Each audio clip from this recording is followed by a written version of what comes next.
ఆదిదేవా నమస్తుభ్యం ప్రసీద మమ భాస్కర దివాకర నమస్తుభ్యం ప్రభాకర నమోస్తుతే. అందరికీ నమస్కారం అండి.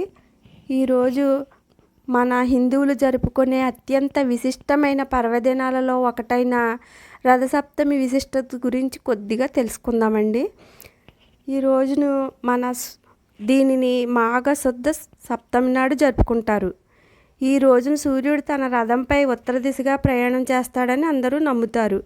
దీనినే ఉత్తరాయణ పుణ్యకాలం అని కూడా అంటారు. ఈ పండుగకు చాలా విశిష్టత ఉందండి. రథసప్తమిని సూర్య జయంతిగా కూడా జరుపుకుంటారు. ఈ రోజును సూర్యుడికి ప్రత్యేకమైన పూజలు చేస్తారు. రథసప్తమి వ్రతం చేయడం వల్ల పుణ్యం లభిస్తుందని కూడా నమ్ముతారు. ఈరోజు ఉదయాన్నే సూర్యోదయానికి ముందుగానే స్నానం చేసి 7 జిల్లేడు ఆకులు కానీ 7 చిక్కుడు ఆకులను కానీ తలపై భుజాలపై కానీ ఉంచుకొని స్నానం చేస్తే 7 జన్మల పాపాలు పోతాయని కూడా నమ్ముతారు. తరువాత సూర్యుడికి అర్ఘ్యం సమర్పించి సూర్యమంత్రాలను జపిస్తే సూర్యుడికి దీపం వెలిగించి నైవేద్యం సమర్పించాలి. రథసప్తమి వ్రత కథను చదవచ్చు లేదంటే వినొచ్చు.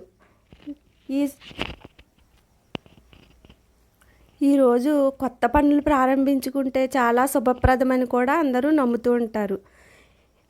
ఈరోజు ఆవు పాలతో పరమాన్నాన్ని మెత్తగా వండి దానిని సూర్యభగవానుడికి నైవేద్యం చేసి రేగుపళ్ళను ఆ ప్రసాదమైన ఆ క్షీరాన్నాన్ని రేగుపళ్ళను చెరుకు ముక్కలను నివేదన చేసి సూర్యభగవానునికి పూజ చేసి హారతిస్తే చాలా మంచిదని కూడా భావిస్తారు. ఇలా ప్రత్యక్ష దైవమైన సూర్యభగవానుని ఆరాధించటం వల్ల మనకు ఆరోగ్యం కూడా సంప్రాప్తిస్తుందని పురాణాల కథనం.